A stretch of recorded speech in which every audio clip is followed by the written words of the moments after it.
If you want to be more efficient and effective while experiencing more inner peace, then working on the core of your issues instead of putting on a Band-Aid is vital. Welcome to LifePix University podcast. I'm your host, Esty Rapport, and here to help you improve your 28 cognitive functions, the 28 things that make up thinking. In each episode, we'll discuss a real-life challenge, why you might be struggling with it, and give you practical strategies so all areas of your life will improve.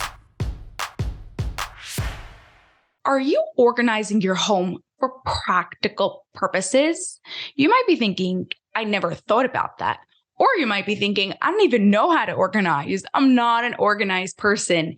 Either way, I've got you as we discuss the right way to organize. That's what's coming up next on the LifePix University podcast, episode 390. But first, if you want to improve your cognitive functions in a way where organizing is so easy, where making decisions happens naturally, where you know what to do when struggles arise, you'll want to head over to lifepixuniversity.com/yourbrainrewired. It's LifePix, P-I-X, university.com, your brain rewired. Now, for today's real life challenge, imagine you open the door to your pantry and Reese's Puff cereal falls all over, making little tiny balls scatter across the whole floor. It's time to organize your pantry.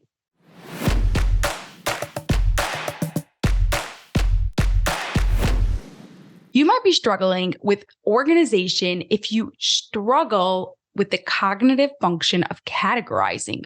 Categorizing is about being able to take items and putting them into groups.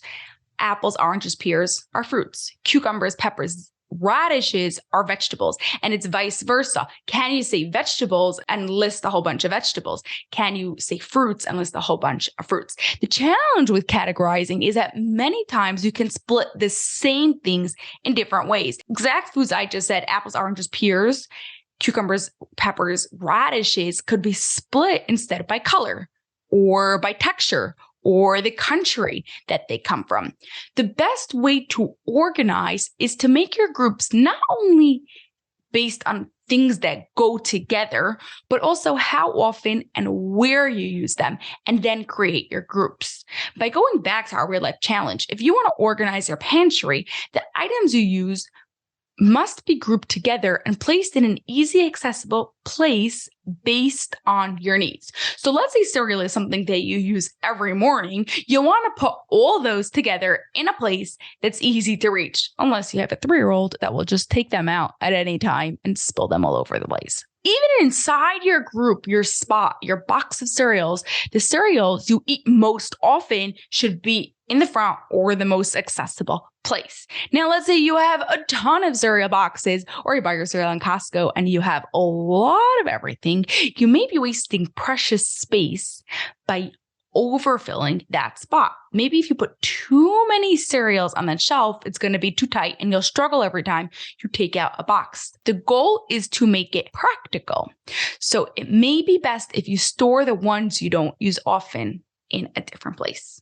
Now, you may be thinking that all makes sense, but I'm still confused on how to actually organize my own life. So I like to start backwards. Ask yourself, what are the items in this closet or in this desk or in this room that I use most often?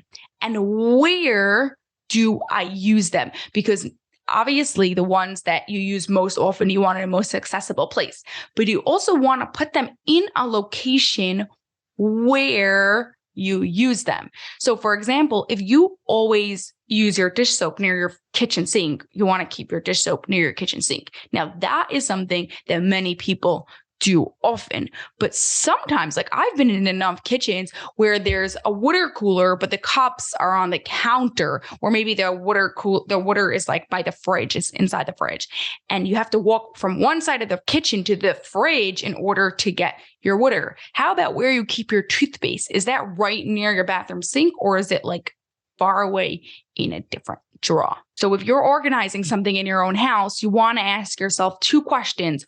What items do I use most often? And number 2 is where I use them. And based on that, you could make your groups. Let's say, for example, you're trying to organize your desk. ask yourself, what do I use most often? Let's say it's pens, chargers, sticky notes. These items are going to be in a really easy, convenient place. You use them like 100 times a day. They might be right in front of you, maybe even like in viewpoint, like you see them on your desk. Just maybe. The charger might be kept really close to an outlet because in order to charge it, you need the outlet. You want to keep things near where you use them. But what about your 3-hole puncher and stapler? If you don't use those so often, they can go further away and be grouped under the category of office supplies. Wires you use once a year, they can go all the way in the back of your closet in a group called wires. Starting to make sense? Good. I have 3 more things for you to remember. Number 1, put things in boxes or containers makes it easier for you to stay in a group. If it doesn't make sense to put it in a box, then at least give it a very specific place. This is a spot on the shelf where this belongs. Number 2, organizing usually works best when you do the whole thing at one time, the whole closet, not just a drawer. I know this can be extremely overwhelming and messy, but the reason for this is then you can organize seeing the big picture, not just the little drawer. If this doesn't work for you, what you can do instead is take some time to plan out the general idea. So don't start organizing right away. Open your closet, open the doors of the closet, look at everything you have there. And before you start taking anything out to start organizing it, take a pen and paper and plan a general idea of where you're going to put everything. And then you begin working shelf by shelf, day by day. You do a little bit, but you know where it's going to fit in the big picture. Point number 3 to remember is that organizing is a skill that takes practice and is extremely related to categorizing. The more you organize correctly, that's really important, not just organize. The more you organize correctly, the more you improve your cognitive function of categorizations, and the more you'll get better at both of them. So improve the cognitive function of categorizations, you improve organizing. Improve organizing, you improve categorizations. How awesome is that?